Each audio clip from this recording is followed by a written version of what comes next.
Hi, this is Padman of Tampang Anitohana Luntiang Agama, Hilot Academy of Binabaylan, and for the Interfaith Order of this River.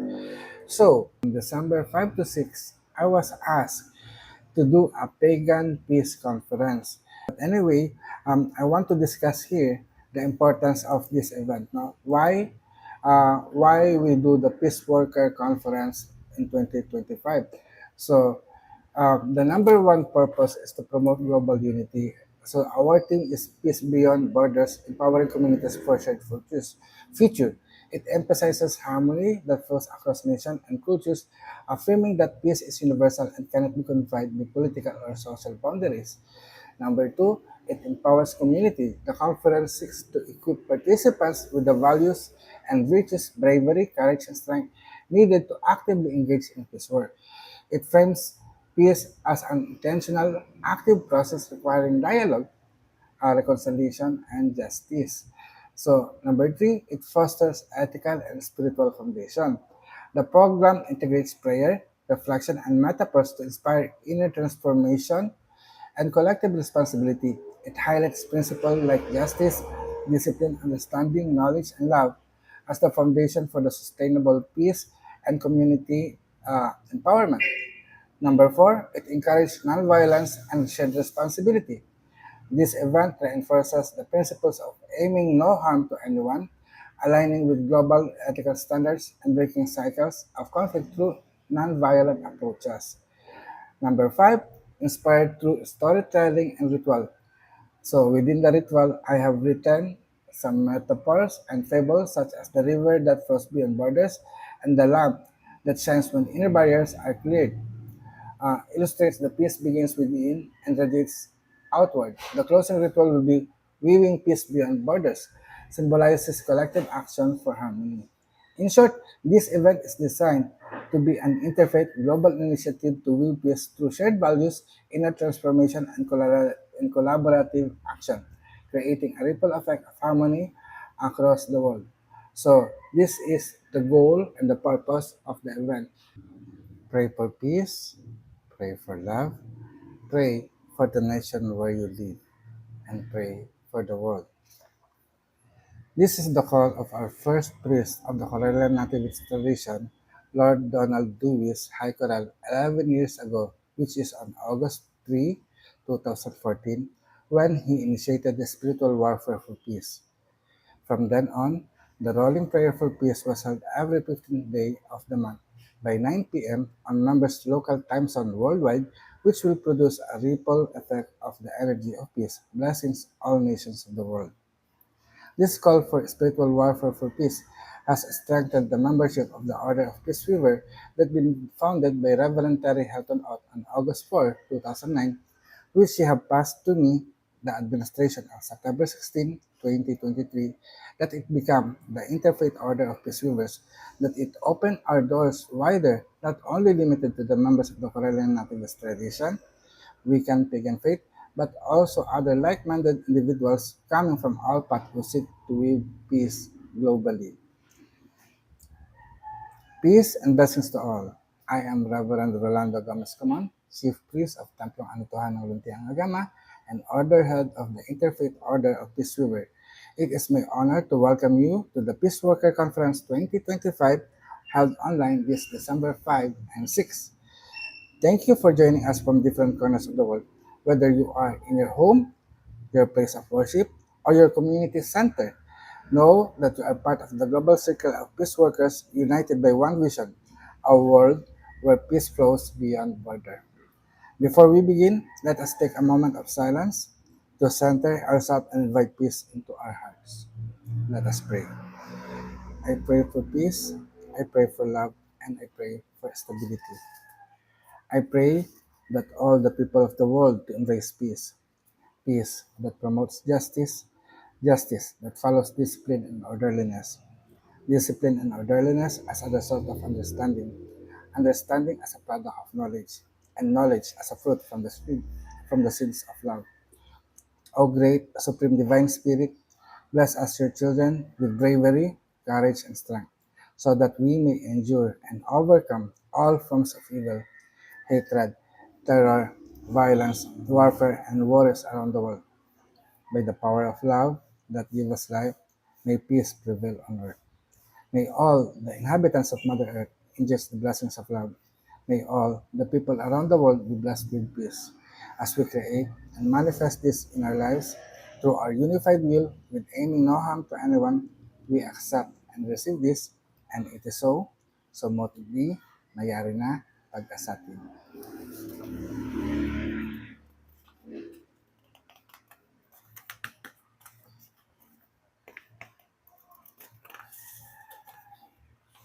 Our theme this year is Peace Beyond Border, empowering communities for shared future. What does this mean? How does it relate to the peace prayer that we have just been said? So let me dissect it so that we all know what it is all about. So number one, the core alignment with the theme Peace Beyond Borders, our prayer emphasizes global unity, all the people of the world to embrace peace, which resonates with transcending geographical, cultural, and ideological boundaries. And number two, empowering communities. The prayer calls for bravery, courage, and strength to overcome evil and violence, which reflects empowerment at both individual and collective levels. Now, within this, why do we need bravery, courage, and strength in weaving peace? The reason why is number one, peace is active and not passive. Peace is not simply the absence of conflict, it requires intentional action, dialogue, reconciliation, and justice. These actions often involve confronting difficult truths and breaking cycles of violence which demand courage. Number two, bravery to face opposition. Advocating for peace can be unpopular or even dangerous in contexts of division or injustice. It takes bravery to stand firm against hostility, prejudice, or systematic violence. Number three, courage to forgive and reconcile. Forgiveness and reconciliation are emotionally challenging. They require courage to let go of resentment and to rebuild trust even when wounds are deep. Number four, strength to preserve. Peace building is a long, often exhausting process. Strength, both spiritual and emotional, is needed to endure setbacks and continue working toward harmony. Number five, peace as a metaphor. The word weaving suggests deliberate, patient, and skillful effort. Just as a thread must be interlaced carefully to create a strong fabric, relationships and communities must be nurtured with resilience and commitment. On a final note, weaving peace is not a passive act, but a deliberate and challenging journey. It calls for bravery to stand against discord, courage to forgive and reconcile, and strength to persevere through trials.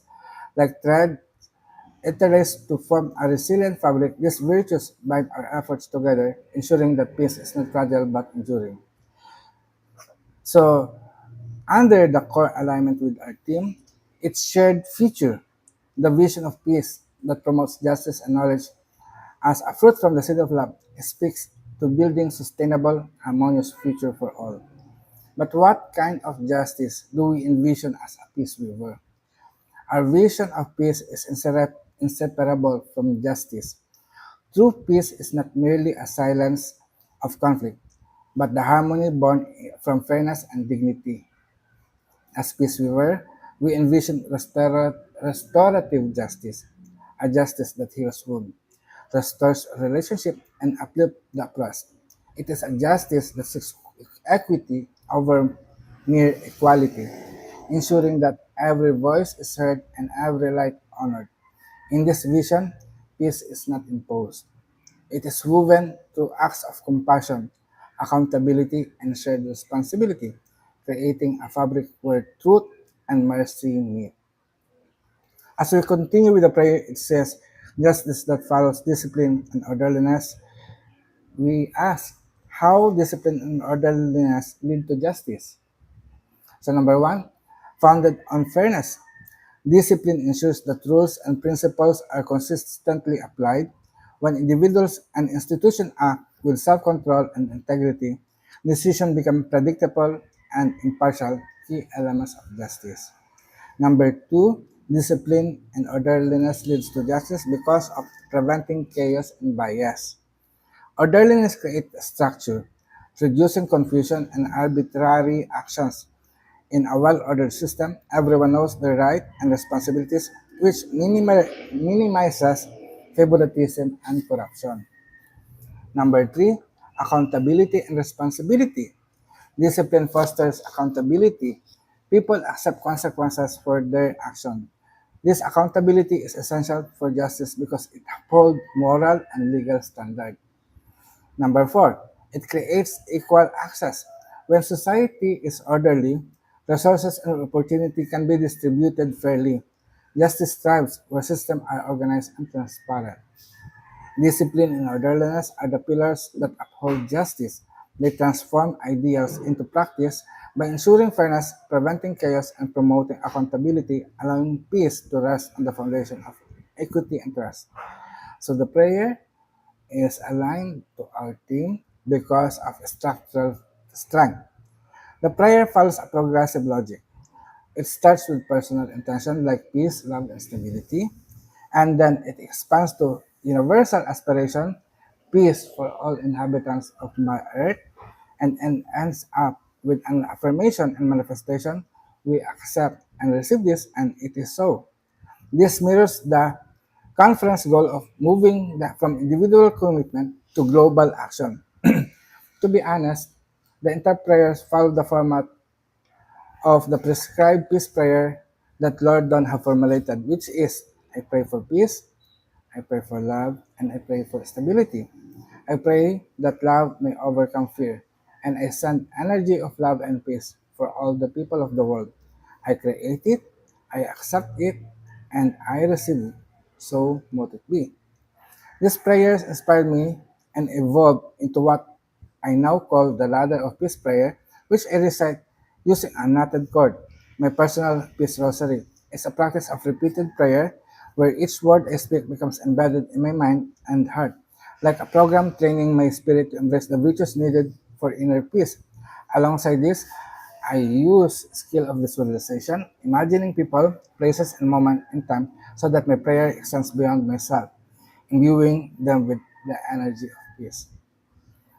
Another thing that this prayer is connected or associated or fitted to our theme of peace beyond uh, peace beyond borders, empowering communities for a shared future, is the key values reflected.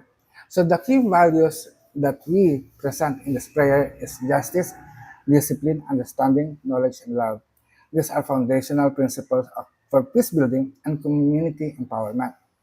So how can justice, discipline, understanding, knowledge, and love be a foundational principle for peace building and community empowerment? So number one, justice is the core of fairness and equity.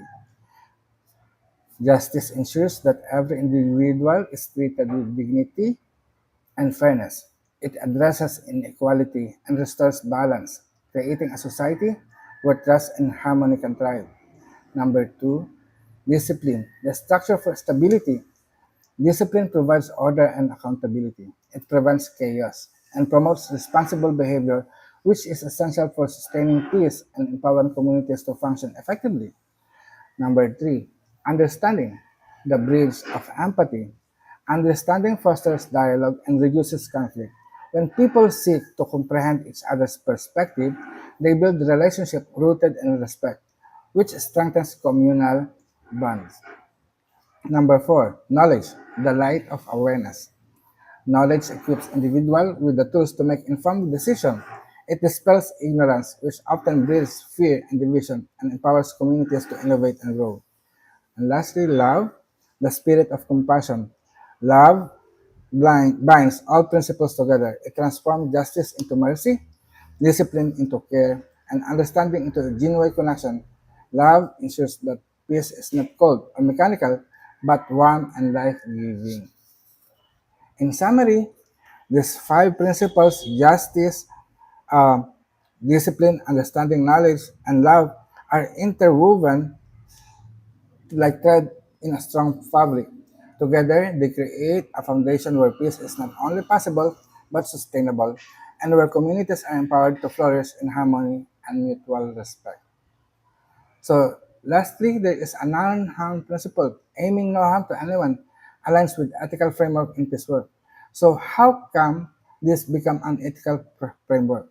So, number one is the core principle of non-violence.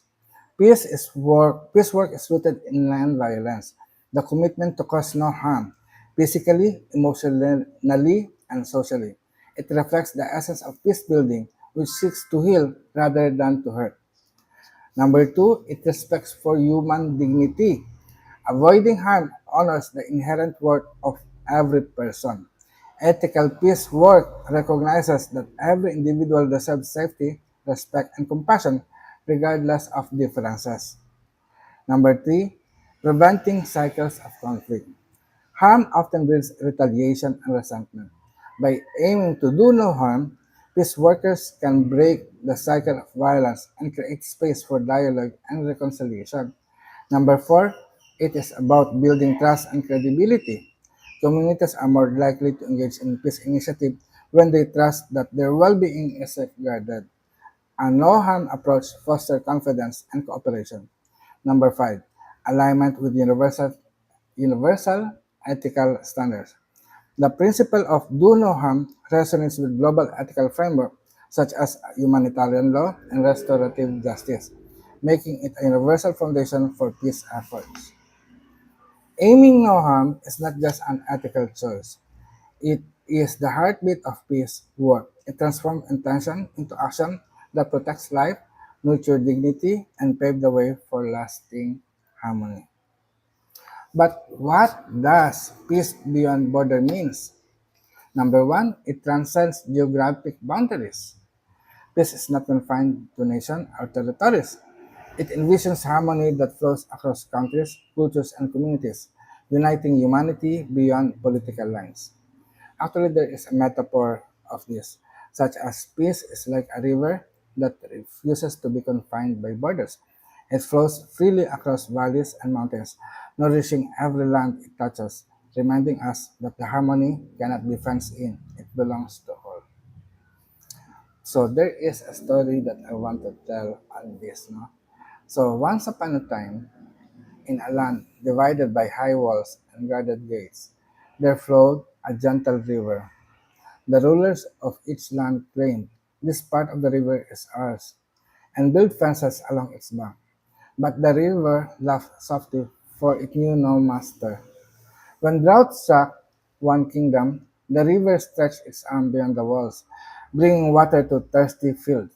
When war raged in another, the river carried messages of peace upon its people. It whispered to the mountain, I will not be confined, and to the valleys, I belong to all. The people began to notice. Wherever the river flowed freely, life blossomed. Flowers bloomed, children played, and neighbors shared. Slowly, they tore down their fences, realizing that peace, like the river, cannot be owned or divided. It must flow without borders, nourishing every heart it touches. So, the river continued its timeless journey, teaching all who listen that harmony is not territory, it is a gift meant for all. Let me turn the pages here of my script. So, what lessons should we learn from this fable? This fable is about the river that knew no master, offers several profound lessons about peace, unity, and shared responsibility. Number one, peace cannot be owned or confined. Just as the river flows freely beyond fences, peace is not a possession of any nation, group, or individual. It thrives when it transcends boundaries, geographical, cultural, and ideological. Attempts to claim peace for oneself lead to division, while openness fosters harmony. So number two, this fable teaches us true strength lies in sharing. When drought and war struck, the river gave life and carried messages of peace without discrimination. This teaches that resources, compassion, and goodwill should be shared universally. Hoarding or restricting them harms everyone, while generosity sustains life and unity. Number three, barriers breed isolation. Openness brings flourishing. The people only experience abundance, flowers blooming, children playing after tearing down their fences. Social, cultural, and political barriers prevent growth and connection. Removing them allows community to thrive together. So it means if you feel that you are not flourishing, when you feel that prosperity and abundance does not come, think about it. Maybe there is a fence, there is a border, there is a boundary for you that limits you on your growth. Put it down, tear it down, and see what will happen. Prosperity will come in your life. No? So, number four, harmony is a gift and not a territory. River Timeless Journey reminds us that peace is not about control or dominance. It is a shared blessing. When we treat harmony as a gift meant for all, we move forward to a world of mutual respect and cooperation. So this is so wonderful, no? Wonderful that we have this story being told to us. So moving on forward of what does peace beyond borders mean? So it means breaking a social and cultural division. Yes, there is a division among us, such as our nationality, our language, our religion, our ideology, and everything. No? Breaking social and cultural division, it calls for dismantling barriers of race, religion, and ideology, fostering mutual respect and understanding among diverse people. So I think this peace worker conference, Peace Beyond Border event, allow us to dismantle our misunderstanding, our differences. No? So there is a metaphor here. Breaking social and cultural division is like removing stones from a riverbed. Each stone represents a barrier, prejudice, fear, misunderstanding that slows the flow of connection. When the stones are lifted, the river runs freely, carrying life-giving water to everyone, every shore, uniting lands that once stood apart. So, listen for another story that I will tell. It is about the river with many stones. It says, long time ago, there was a river that wished to unite with two great valleys. But its water were slowed by heavy stones scattered along its bed. These stones were not ordinary. They were born from the hearts of the people. One was called prejudice, another fear, and another misunderstanding.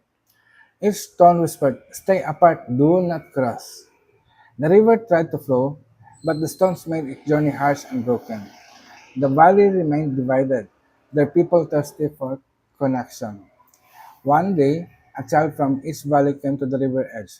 They saw the stone and began lifting them one by one.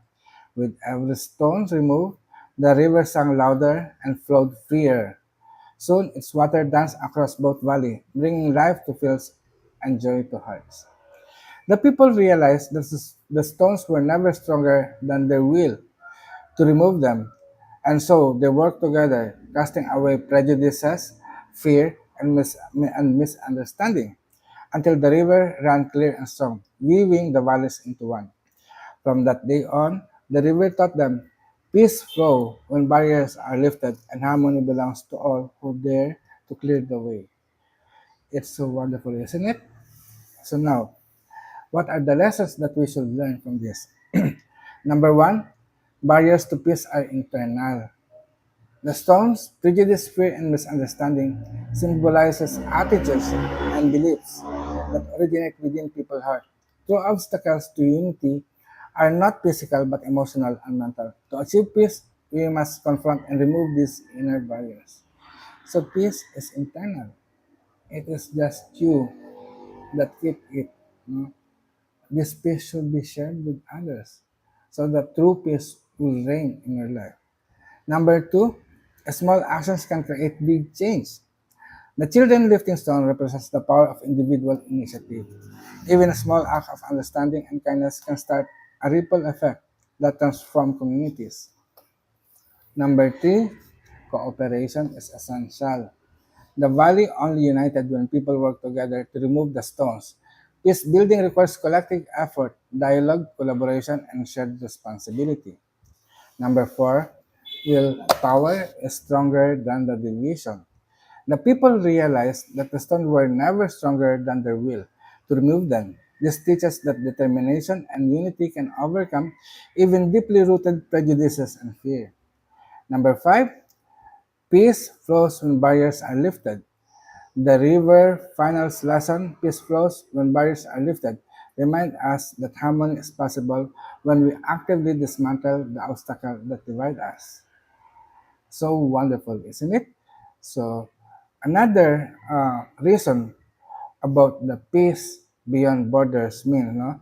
It talks about global responsibility. So Beyond Borders emphasizes that peace is shared duty. It's not only my duty, but also yours and everyone else. No? We should share this duty. Injustice or violence in one region affects the whole world. So peace must be pursued collectively. So it is said that peace is like the air we breathe, boundless and shared. If the air in one place becomes poisoned, the wind carries it harm everywhere. In the same way, injustice or violence in one region pollutes the whole world. To keep the air pure, we must all breathe together and protect it collectively. And this is the reason why we do have the rolling prayer for peace every 15th day of the month by 9 p.m. Because we know if we pray peace in this country, in my country, it will also affect the air and the peace situation around the world. So it is important that you join us on this activity of peace weaving. So I have another fable about this. No, so there is a story. Long ago, the earth was young and the skies were clear. Every creature shared the same breath, and life thrived in harmony. But as time passed by, kingdoms rose and claimed, "This air is ours." Oh my God! Somebody have capitalized the air. So a kingdom rose and claimed, "This air is ours."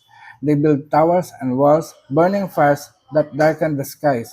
The wind carried the smoke far and wide, and soon even the purest valley tasted the bitterness of poisoned air.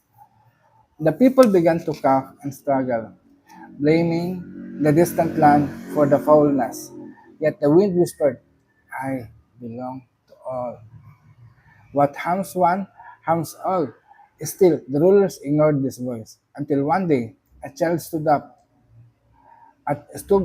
a hill and cried, "Let us clear the skies together." Others heard and joined, planting trees, quenching fires, and tearing down walls. Slowly, the air grew sweet again, and the wind sang across the earth. Peace is like breath, boundless and shared. From that day on, the people learned to keep their air pure, all must guard it. When one breath is poisoned, the whole world suffers. Harmony is not a gift for the few; it is a breath for all life, for life of for all. No? So, what the lesson we should learn from here? Number one, interconnectedness of humanity.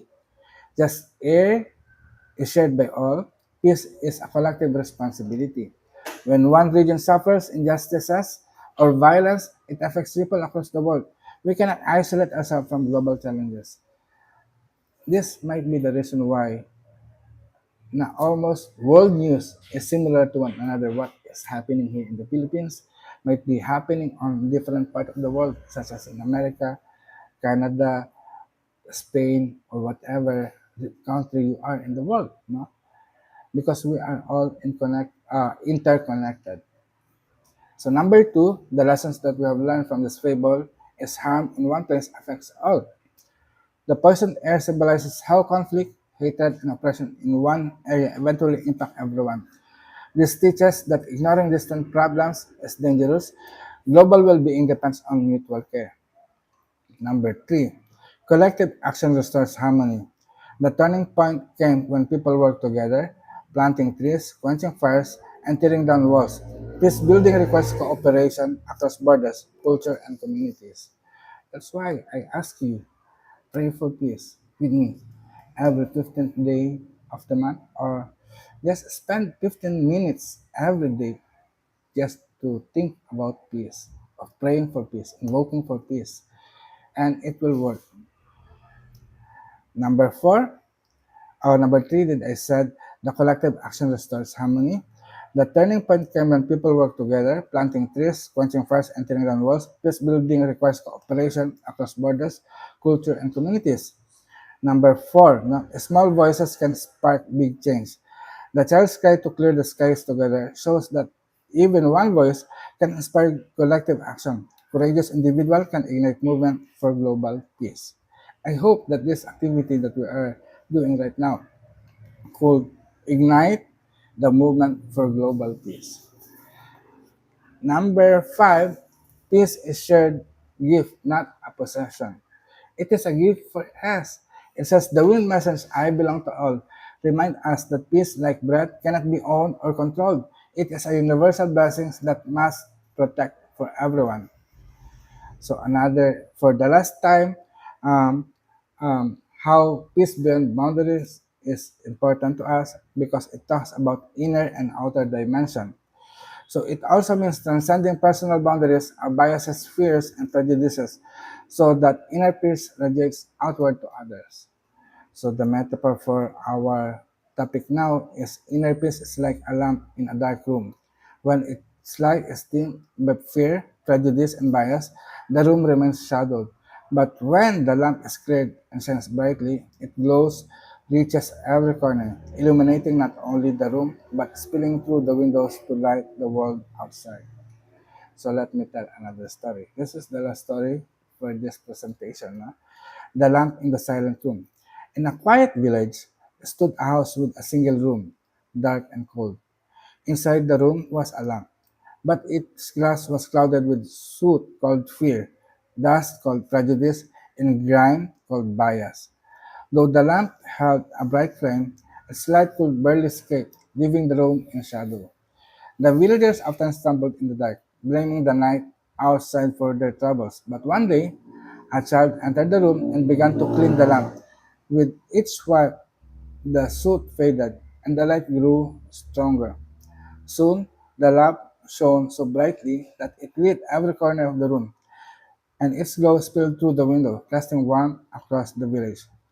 The people gathered amazed. They realized the darkness was never outside, it was within. From that day on, they tended the lamp carefully, knowing that when its light was clear, it could brighten not only their home, but the whole world beyond.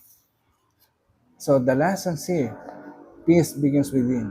When we clear away fear, prejudice, and bias, our inner light shines outward, illuminating lives far beyond our own walls. So what does mean peace begins within? The darkness was not outside, but inside the room. This teaches that true peace starts in our heart and minds before it can radiate outward. So find peace, have peace, and be at peace. Number two, inner barriers dim our light. Fear, prejudice, and bias acts like soot on the lamp, blocking its glow. These inner obstacles prevent us from sharing peace and harmony with others. Number three, self-reflection and cleansing are essential. The lamp only shone brightly after being cleaned. Similarly, we must actively remove negative thoughts and attitudes to allow our inner light to shine. Number four, small acts can spark transformation. A child's simple act of cleaning the lamp changed the entire village. Even a small step toward inner peace can create a ripple effect of positive change. Number five, inner peace illuminates the world. When the lamp light was clear, it brightened not only the room, but the whole village. Inner peace naturally radiates outward, influencing families, communities, and beyond. In short, peace beyond border is a vision of universal harmony that rises above division, affirming that true peace knows no limit, land, culture, and creed. So this will be our final moment. Would you like to join me on a closing ritual for this moment or in our opening remark? So I want you to sit comfortably right now and just listen to my voice and forgive me if my voice is trembling or shaking. But let us take a deep breath together. Inhale peace, and exhale fear. Let's do it again. Inhale peace and exhale fear. One more time. Inhale peace and exhale fear.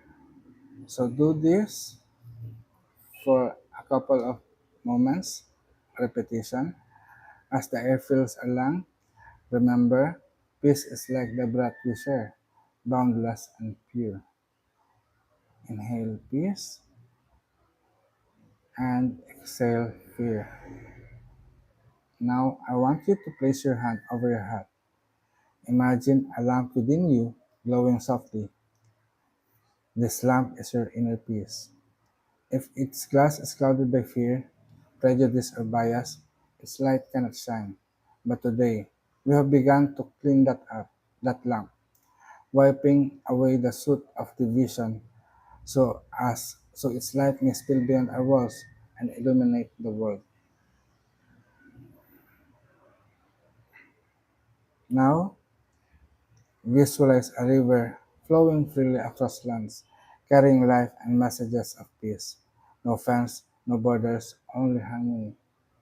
Now, say this with me. Peace flows when barriers are lifted. Again, peace flows when barriers are lifted. Peace belongs to all who dare to clear the way.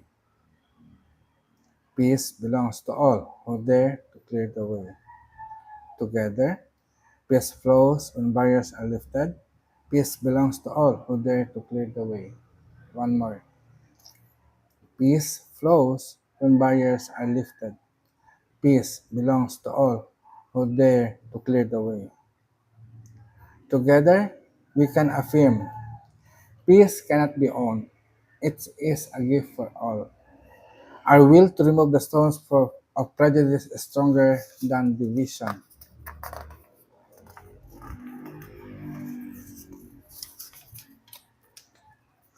So when one breath is poisoned, the whole world suffers.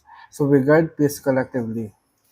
Inner peace radiates outward, lighting homes, communities, and nations. For the final blessings, let us pray.